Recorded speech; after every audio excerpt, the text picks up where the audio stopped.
జాతకంలో చంద్ర దోష నివారణకు వివిధ కోరికలు నెరవేరడానికి సోమవారం శివుడిని ఇలా పూజించండి. హిందూ మతంలో వారంలోని 7 రోజులు ఒక్కొక్క రోజు ఒక్కొక్క దేవుడికి లేదా దేవతకు అంకితం చేయబడింది. సోమవారం శివుడికి అంకితం చేసిన రోజు.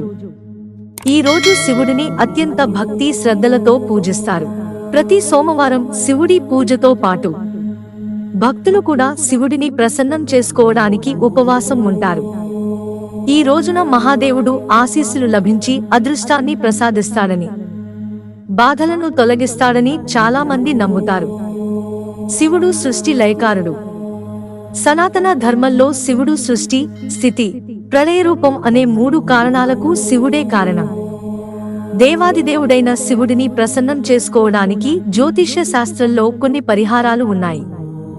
జీవితంలో ఏర్పడే కష్ట నష్టాలు, ప్రమాదాలను నివారించడానికి, ఇంట్లో సుఖ సంతోషాలు శాంతితో జీవించడానికి. జాతకంలో చంద్రదోష నివారణకు ప్రతి సోమవారం కొన్ని పూజ నియమాలు పాటించాలి. సోమవారం శివుడికి పూజ చేసే విధానం. సోమవారం తెల్లవారుజామున లేచి నియమానుసారంగా శివుని పూజించాలి. సోమవారం రోజున తలస్నానం చేసిన తర్వాత తెల్లటి దుస్తులు ధరించాలి. పేదలకు తెల్లని వస్త్రాలు దానం చేయండి.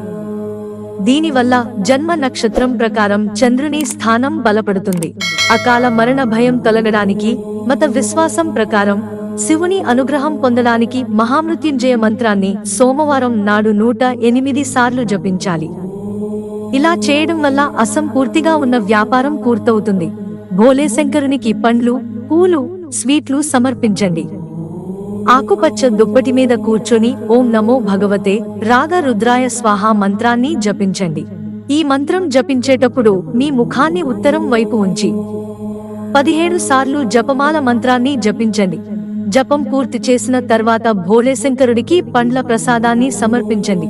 శివుడికి హారతి ఇచ్చి స్తుతించాలి. రుణ విముక్తికి శివారాధన. ఆర్థిక సంక్షోభాన్ని ఎదుర్కోవటానికి నందిపై అమర్చిన శివుని ప్రతిమను పూజించండి. ఇంట్లో పూజ గదిలో పాలరాతి శివలింగాన్ని ప్రతిష్ఠించండి. శివునికి పండ్లు, పువ్వులు, స్వీట్లను సమర్పించండి. శివునికి పంచోపచార పూజలు చేయండి. ఎర్రటి దుప్పటి మీద కూర్చొని ఓం నమో భగవతే గంగ రుద్రాయ స్వాహ అనే మంత్రాన్ని జపించండి.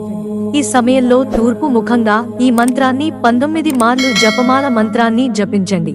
జపం పూర్తి చేసిన తర్వాత శివయ్యకు డ్రై ఫ్రూట్స్ ను ప్రసాదంగా సమర్పించండి. అనంతరం హారతి ఇచ్చి ప్రార్థించండి. జ్ఞానం పొందడం కోసం, జ్ఞానం పొందడానికి శివుని యోగేశ్వర రూపాన్ని పూజించండి. ఆలయంలో మట్టి శివలింగాన్ని ప్రతిష్ఠించి పంచోపచార పూజలు చేయండి. ఓం నమో భగవతే వ్యాఘ్ర రుద్రాయ స్వాహ మంత్రాన్ని నీలిరంగు దుప్పటి మీద కూర్చుని జపించండి. ఈ మంత్రాన్ని ఉత్తరాభిముఖంగా కూర్చుని 11 సార్లు ఈ మంత్రాన్ని జపించండి.